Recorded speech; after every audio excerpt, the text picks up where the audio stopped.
दोस्तों, दिल्ली से बड़ी खबर सामने आ रही है। सुप्रीम कोर्ट में उमर खालिद की जमानत को लेकर बड़ा फैसला हुआ है। 5 लोगों को जमानत दे दी गई है और इसके अलावा कोर्ट में क्या कुछ हुआ है सब समझेंगे। हमारे साथ भरत जी हैं। भरत जी, दिल्ली दंगों को लेकर जो जमानत याचिका चल रही थी उस पर क्या कुछ हुआ है? जी देखिए, बड़ी खबर सुप्रीम कोर्ट से निकल करके आ रही है और आज का दिन बड़ा दिन था और सुबह 10:30 बजे तक का समय जो है वो मुकर्रर किया गया था। यहाँ पर उमर खालिद की जमानत को लेकर सुनवाई होनी थी और ये दूसरी बारगी थी जब जमानत को लेकर सुनवाई होनी थी और सुप्रीम कोर्ट में 5 लोगों को इस मसले में 2020 में 26 फरवरी या 25 फरवरी का वो दिन था जिस दिन दिल्ली में दंगे हुए थे और 50 से ज़्यादा लोग मारे गए थे। और उस मामले में उमर खालिद को आरोपी बनाया गया था कि व्हाट्सएप ग्रुप्स के जरिए वो लोगों को हैंडल कर रहे थे और देश को धार्मिक आधार पर तोड़ने की कोशिश कर रहे थे और भड़काऊ भाषण दे रहे थे। ये आरोप उनके ऊपर थे और उस मसले पर, उस मामले में कई लोग इसमें उनके साथ शामिल थे, जिनमें उमर खालिद,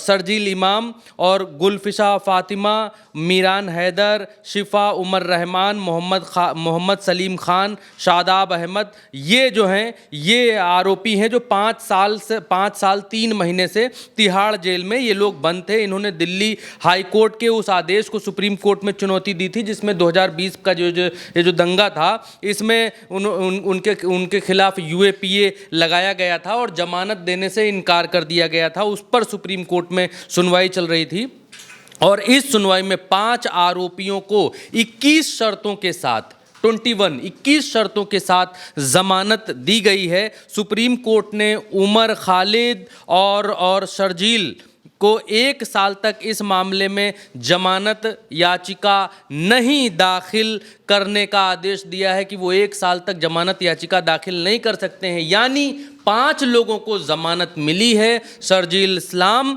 और उमर खालिद, इन 2 लोगों को सुप्रीम कोर्ट ने जमानत देने से इनकार कर दिया है। और ये हेडलाइंस आपकी आज की तारीख की आपके सामने देखिए, लाइव लॉ की हेडलाइन है, सामने है, कह रहा supreme court denies bail to Umar Khalid, Sharjeel Islam grants to bail 5 other Delhi riots larger conspiracy case and other.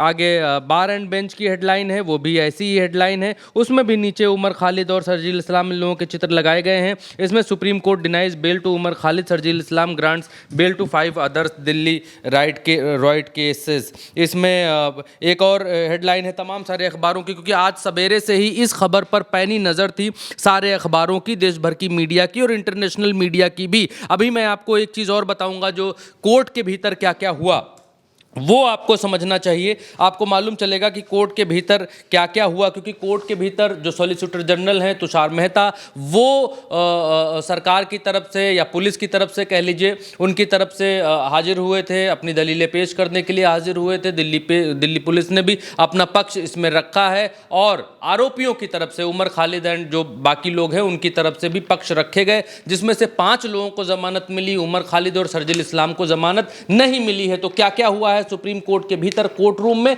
वो भी समझना होगा, वो भी समझ लेते हैं। कोर्ट रूम के भीतर के लिए भीतर से जो जानकारी निकल कर आ रही है, क्योंकि तुरंत ताजा अभी की ये खबर है। इसमें पुलिस की तरफ से कहा है कि सभी तुषार मेहता अपना पक्ष रख रहे थे और उन्होंने इस बात को कहा कि सभी आरोपी धार्मिक आधार पर देश बांटने की तैयारी कर रहे थे और इसलिए इनकी जो है जमानत याचिका मंजूर नहीं की जा सकती है। और व्हाट्सएप ग्रुप के जरिए इन लोगों ने साजिश रची थी, ये कहा गया। 2020 में उत्तर पूर्वी दिल्ली में दंगे हुए थे, दूसरी बार मामला जो है कोर्ट पहुंचा जमानत को लेकर, लेकिन जमानत 2 लोगों की नहीं हुई, बाकी लोगों की जमानत हो गई है। एक दरवाजा, एक रास्ता, एक खिड़की, छोटी सी सही, उम्मीदों की छोटी सी खिड़की आरोपियों के लिए खुली है आज सुप्रीम कोर्ट के भीतर। हाँ, खैर भीतर क्या क्या हुआ वो भी जान लेते हैं, क्योंकि वो भी जानना बहुत ज़रूरी है, क्योंकि मसला ये हुआ, एक सेकंड मैं निकाल लूँ भीतर से क्या क्या जानकारियाँ निकल करके आ रही हैं। ये हुआ कि 12 शर्तों के साथ बाकियों को जमानत दी, वो हमने आपको बताया, और 2020 में मामला हुआ था। अच्छा, सुप्रीम कोर्ट ने क्या कहा वो सुनिए। सुप्रीम कोर्ट ने कहा कि अनुच्छेद 21 संवैधानिक व्यवस्था में खास जगह रखता है, ट्रायल से पहले जेल को सजा नहीं माना जा सकता है। अनुच्छेद 21 के तहत कह रहे हैं, लेकिन दूसरे मामलों में जैसे कुलदीप सिंह सेंगर के मामले में भी आपने सुना होगा तो ये कहा गया कि भाई आरोपी इतने दिन जेल में रह लिया, आरोपी को जो है ट्रायल धीमा चल रहा है तो इतने दिन जेल में रह लिया, तो अभी आपने सुना होगा हाई कोर्ट ने उनकी जो सज़ा थी, जो मामला था, वो उसको सस्पेंड कर दिया था और उनको जमानत दे दी थी इसी मसले पर कि इतने दिन आरोपी जेल में रह लिया। लेकिन अनुच्छेद 21 के तहत सुप्रीम कोर्ट, क्योंकि कोर्ट की जानकारियां, प्रोसीजर्स, थोड़ा बहुत हल्की जानकारी हम लोगों को भी होनी चाहिए। कुलदीप सिंह सेंगर मामले में क्योंकि देरी हो रही थी सुनवाई में, इसलिए कुलदीप सिंह सेंगर की सज़ा को सस्पेंड किया गया था और जमानत दी गई थी। कोर्ट ने बिल्कुल क्लियर कट ये कहा था कि इनके ट्रायल में देरी हो रही है तो किसी का भी स्वतंत्रता का अधिकार नहीं छीना जा सकता है, ये सब हाईकोर्ट ने कहा था अभी कुछ दिन पहले। अब यहाँ पर सुप्रीम कोर्ट कहता है कि अनुच्छेद 21 संवैधानिक संस्था व्यवस्था में एक खास जगह रखता है। ट्रायल से पहले जेल को सजा नहीं माना जा सकता। यहां पर कह रहे हैं स्वतंत्रता से वंचित करना मनमाना नहीं होगा। मतलब स्वतंत्रता से वंचित करना मनमाना नहीं होगा कि हम अगर जमानत नहीं दे रहे हैं तो ये मनमाना फैसला या वैसा कुछ नहीं है। यूएपीए खास कानून के तौर पर उन शर्तों के बारे में कानूनी फैसला दिखाता है जिनके आधार पर ट्रायल से पहले जमानत दी जा सकती है। खैर, सुप्रीम कोर्ट ने कहा कि उमर और शर्जील इस्लाम के खिलाफ प्रथम दृष्टया आरोप बनता है। कार्रवाई के इस चरण में उन्हें जमानत पर रिहा करने का आधार नहीं बनता है, ये सुप्रीम कोर्ट ने कहा। और क्या क्या बड़ी बातें कहीं वो भी मैं जल्दी से बता देता हूँ, क्योंकि जस्टिस अरविंद और जस्टिस NV अंजारिया इस मामले की जो है सुनवाई कर रहे थे। उनकी तस्वीरें भी ये रहे, जस्टिस अरविंद और जस्टिस कौर यहाँ पर आपके सामने हैं। ठीक है, अब आगे हम आपको क्या कोर्ट में हुआ वो भी आपको बता देते हैं। अदालत ने कहा और क्या क्या कहा सुनाते हैं। अदालत, अच्छा, दिल्ली पुलिस ने एक बड़ी लंबी चौड़ी थ्योरी बताई और इस शर्जील इस्लाम और ये उमर खालिद के इस मामले को, दिल्ली दंगों के इस मामले को, क्योंकि दिल्ली दंगे में और भी आरोपी थे जो इस समय मौज कर रहे हैं, और भी आरोपी थे जो इस समय मौज कर रहे हैं, जिन्होंने पाला बदल लिया और जो इधर से उधर चले गए, जिन्होंने समझौते कर लिए, वो सब मजे में हैं, वो भी अलग बात है। गूगल करिए, मालूम चल जाएगा। अभी देखिए सुप्रीम कोर्ट में क्या क्या कहा। और दिल्ली पुलिस ने एक बहुत बड़ी बात कही है, इसको ट्रंप से जोड़ा है कि ट्रंप के खिलाफ ये साजिश थी। वो भी मैं आपको बताता हूँ, वो भी अभी बताऊँगा, वीडियो में बने रहिएगा। चलिए बताता हूं मैं सुप्रीम कोर्ट में क्या क्या जस्टिस अरविंद और जस्टिस NV अंजारिया ने जो फैसला सुनाया उसमें क्या क्या कहा वो बताते हैं, इत्मीनान से सुनिएगा। अदालत ने कहा कि अभियोजन और सबूतों दोनों के लिहाज से उमर खालिद और शर्जील इमाम की स्थिति अन्य 5 आरोपियों की तुलना में अलग है जिनको जमानत दे दी गई है। कथित अपराधों में इन दोनों की भूमिका केंद्रीय यानी मुख्य रही है। शर्जील इमाम और उमर खालिद की इन दोनों की हिरासत यानी जुडिशियल कस्टडी की अवधि भले ही लंबी रही हो, लेकिन यह ना तो संवैधानिक प्रावधानों का उल्लंघन करती है और ना ही संबंधित कानूनों के तहत लगे संवैधानिक प्रतिबंधों को निष्प्रभावी करती है। फिर आगे जेल में रहने और संविधान के अनुच्छेद 21 के तहत स्वतंत्रता के बारे में दलीलें दी गई। कोर्ट में जब जिरह चल रही थी, बहस चल रही थी वकीलों के बीच में, तो ये स्वतंत्रता के बारे में, अनुच्छेद 21 के बारे में, इन सब बारे में दलीलें हो रही थी। कहा गया कि ये कोर्ट संविधान और कानून के बीच अमूर्त तुलना नहीं कर रहा है। अनुच्छेद 21 संवैधानिक व्यवस्था में एक खास जगह रखता है। ट्रायल से पहले जेल को सजा नहीं माना जा सकता है। स्वतंत्रता से वंचित करना मनमाना नहीं होगा। यूएपीए खास कानून के तहत आगे क्या हुआ, यूएपीए खास कानून के तौर पर उन शर्तों के बारे में कानूनी फैसला दिखाता है जिसके आधार पर ट्रायल से पहले जमानत दी जा सकती है। राज्य की सुरक्षा और अखंडता से जुड़े अपराधों का आरोप लगाने वाले मुकदमों में देरी तुरुप का पत्ता नहीं साबित हो सकती है। सुप्रीम कोर्ट ने कहा कि किसी के ट्रायल में देरी हो रही है, 5 साल से 7 साल से आप जेल में बंद हैं और आप चले आइए कहिए कि जज साहब हमको जमानत दे दीजिए, तो ये नहीं हो सकता है। हालांकि सेंगर के मामले में यही हुआ था अभी पीछे। खैर, आगे कहा गया कि 5 आरोपियों जिसमें गुलफिशा फातिमा, मीरान हैदर, मोहम्मद समीर खान, शादाब अहमद और शिफाउर रहमान को जमानत मिलने से उनके खिलाफ लगे आरोपों में कोई नरमी नहीं आती है। उन्हें करीब 12 शर्तों के अधीन जमानत पर रिहा किया जाएगा यदि शर्तों का ये सुप्रीम कोर्ट कह रहा है, यदि शर्तों का उल्लंघन होता है तो ट्रायल कोर्ट आरोपियों की सुनवाई के बाद जमानत रद्द करने के लिए स्वतंत्र है। यहां पर ये कहा गया है।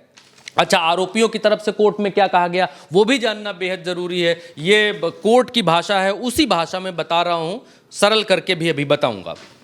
आरोपियों की तरफ से क्या कहा गया? आरोपियों की तरफ से इस मामले में दलील दी गई कि लंबे समय से सुनवाई शुरू ही नहीं हुई है जज साहब, ठीक है, और ट्रायल शुरू नहीं होने की आगे भी संभावना बहुत कम है कि आगे भी सुनवाई शुरू होगी, उसकी भी संभावना कहीं दिख नहीं रही है। यह भी कहा गया कि वो 5 साल से अधिक समय से जेल में हैं और अब तक उनके खिलाफ दंगे भड़काने से जुड़ा कोई ठोस सबूत सामने नहीं आ रहा है, इसलिए जज साहब इनको जमानत दी जाए। आगे दिल्ली हाई कोर्ट ने 2 सितंबर 2025 को आरोपियों की जमानत याचिकाएं अभी पीछे खारिज की थी। हाई कोर्ट ने अपने आदेश में यह बात कही थी कि प्रारंभिक तौर पर शर्जील और उमर की भूमिका गंभीर लग रही है, उन पर सांप्रदायिक आधार पर भड़काऊ भाषण देकर भीड़ को उकसाने के आरोप हैं, ठीक है। दिल्ली पुलिस ने क्या कहा ये जानना, ये सुनना बहुत अच्छा। कोर्ट, सुप्रीम कोर्ट के भीतर आरोपियों की तरफ से या कह लीजिए उमर खालिद की तरफ से ये कहा जा रहा था कि जो देरी हो रही है, सुनवाई में देरी हो रही है और ट्रायल चल ही नहीं पा रहा है लंबे समय से और आगे भी नहीं चल सकता है, तो हमारे क्लाइंट भागेंगे नहीं, यहीं रहेंगे, जो भी शर्तों के साथ जमानत आप दे सकते हैं सब जांच में सहयोग करेंगे। लेकिन कोर्ट ने 2 लोगों की जमानत पर रोक लगा दी है और अगले 1 साल तक ये भी कहा है कि आप अगले 1 साल तक अपील भी नहीं कर सकते हैं। खैर, अब दिल्ली पुलिस ने जो थ्योरी दी है, जो चीज़ें बताई हैं, वो सुनकर आपको थोड़ा हैरानी होगी, वो भी आपको सुनना चाहिए। दिल्ली पुलिस ने जो कहा वो आपको सुनना चाहिए। दिल्ली पुलिस बोली कि फरवरी 2020 में नागरिकता संशोधन कानून यानी सीए, आप सब लोगों को मालूम होगा, सीए का धरना प्रदर्शन दिल्ली में चल रहा था और सीए की बातें हो रही थी। सीए और एनआरसी के विरोध के दौरान हिंसा उस समय भड़की थी। इसमें 53 लोगों की मौत हुई थी, 250 से ज़्यादा लोग घायल हुए थे, 750 से ज़्यादा लोगों के ऊपर एफआईआर उस समय की गई थी। दिल्ली पुलिस ने दंगे भड़काने के आरोप में शर्जिल और उमर को यूएपीए के तहत गिरफ्तार किया था। शर्जिल इमाम को दंगों में 6 सप्ताह से पहले 28 जनवरी 2020 को गिरफ्तार किया गया था। शर्जिल इमाम को दंगों से 6 सप्ताह पहले 28 जनवरी 2020 को गिरफ्तार किया गया। उमर खालिद को 13 सितंबर 2020 में गिरफ्तार किया गया, यानी दंगों के बाद। दिल्ली पुलिस ने इनकी जमानत याचिकाओं का विरोध किया। दिल्ली पुलिस का कहना है कि ये दिल्ली में आप सुनिएगा गौर से, ये दिल्ली में दंगे भड़काने के मुख्य साजिशकर्ता थे। पुलिस ने कहा कि सुनवाई में देरी के लिए आरोपी खुद जिम्मेदार हैं और अगर आरोपियों ने मदद की होती तो ट्रायल 2 साल में पूरा हो सकता था। पुलिस ने कहा, अब दुनिया अब आता है ट्रंप का नंबर, इस कहानी में ट्रंप की एंट्री होती है। पुलिस के मुताबिक पुलिस ने कहा कि दंगे अचानक नहीं हुए बल्कि ये पैन इंडिया यानी पूरे भारत में, आपने उस समय ये देखा होगा कि पूरे भारत में उस समय लोग सीए और एनआरसी का विरोध कर रहे थे। लखनऊ, दिल्ली, मध्य प्रदेश, एमपी, हर जगह पर इस तरीके के विरोध प्रदर्शन चल रहे थे। लखनऊ में भी घंटा घर पर, हजरतगंज में, हर जगह सीए और एनआरसी के प्रदर्शन उस समय हो रहे थे। दिल्ली पुलिस ने कहा है कि दंगे अचानक नहीं हुए बल्कि ये पैन इंडिया स्तर पर रची गई साजिश थी जिसका मकसद सत्ता परिवर्तन और आर्थिक दबाव बनाना था। सीए और एनआरसी वाले जो विरोध प्रदर्शन थे, उन विरोध प्रदर्शनों का जो मकसद था वो सत्ता परिवर्तन करना था। दिल्ली पुलिस ने ये बात बतलाई है। आर्थिक पुलिस के अनुसार सीए को शांतिपूर्ण विरोध के नाम पर कट्टरपंथीकरण का जरिया बनाया गया। दिल्ली पुलिस ने भी कहा कि साजिश को तत्कालीन अमेरिकी राष्ट्रपति डोनाल्ड ट्रंप की भारत यात्रा के समय अंजाम देने की योजना थी। कहा गया कि साजिश को तत्कालीन अमेरिकी राष्ट्रपति डोनाल्ड ट्रंप जब भारत आए थे, उनकी यात्रा के समय ये साजिश अंजाम देना था इन लोगों को, ताकि अंतर्राष्ट्रीय मीडिया का ध्यान भारत की तरफ खींचा जा सके और नागरिकता संशोधन कानून के मुद्दे को वैश्विक स्तर पर उठाया जा सके। दिल्ली पुलिस ने कहा कि इस साजिश को देश भर में दोहराने की कोशिश की गई। इसके लिए कई WhatsApp group, Delhi protest support group और जामिया अवेयरनेस कैंपेन टीम का भी जिक्र यहाँ पर किया गया। बताया गया कि ट्रंप भारत आने वाले थे और ट्रंप के भारत आने से पहले उस दौरान ये दंगे और करवाए जाने थे, जिसकी वजह से विश्व में संदेश जाता और विश्व में खबरें छपती और ये होती। तो अदालत ने ये मामला खारिज कर दिया है और ये क्लियर कर दिया है कि उमर खालिद और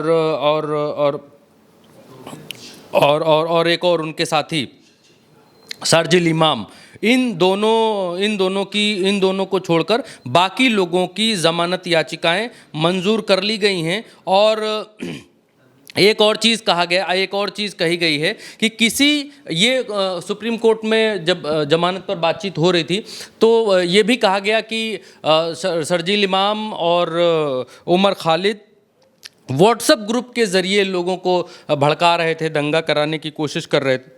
तो उस पर क्या कहा गया ये भी सुनिए। इसमें यह कहा गया कि किसी ग्रुप में शामिल होना किसी गलती का संकेत नहीं है। बचाव पक्ष ने इस बात को कहा, उमर खालिद की तरफ से कहा गया कि किसी व्हाट्सएप ग्रुप, चैट ग्रुप, इनमें शामिल होना, व्हाट्सएप की वार्तालापों को जो है पेश किया गया और ये दलील दी गई कि वो 3 व्हाट्सएप ग्रुपों का हिस्सा थे और वो जो है उसके ज़रिए कर रहे थे। तो ये कहा गया कि व्हाट्सएप ग्रुप का हिस्सा तो थे लेकिन उसमें कोई संदेश उन्होंने नहीं भेजा है। और ये भी कहा कि किसी ग्रुप में शामिल होना गलती का संकेत नहीं है। इस मामले में तो मैंने कुछ भी नहीं कहा, मैंने सिर्फ विरोध प्रदर्शन स्थल का स्थान तब साझा किया जब किसी ने इसके बारे में पूछा। किसी ने मुझे एक संदेश भेजा और अगर कोई मुझे सूचित करना चाहता है तो इसका श्रेय मुझे नहीं जा सकता है। वैसे भी संदेश कोई आपराधिकता नहीं है कि अगर किसी ने मुझे व्हाट्सएप पर कुछ भेजा और मैंने उससे बात की तो ये अपराध नहीं है, ये कहा गया। लेकिन ये सब दलीलें जो है वो धरी रह गई, उन दलीलों का कोई मतलब नहीं निकला। लेकिन एक बड़ी चीज़ निकल कर के आई कि 5 लोगों की ज़मानत याचिका मंजूर हो गई है, उनको ज़मानत दे दी गई है। दिल्ली पुलिस की ओर से जो तुषार मेहता सॉलिसिटर जनरल हैं, एसजे हैं, वो पेश हुए। उन्होंने इन याचिकाओं का विरोध किया और विरोध करते समय एक तर्क और दिया। उन्होंने कहा कि खालिद और शर्जील इमाम सहित सभी आरोपी देश को धार्मिक आधार पर बांटने की ये लोग तैयारी कर रहे थे और जो लोग राष्ट्र विरोधी गतिविधियों में लिप्त हैं उन्हें जमानत नहीं मिलनी चाहिए। आगे तुषार मेहता ने कहा कि उमर खालिद और शर्जील इमाम देश को धर्म के आधार पर बांटने और तोड़ने की तैयारी कर रहे थे। वो सब मिलकर काम कर रहे हैं।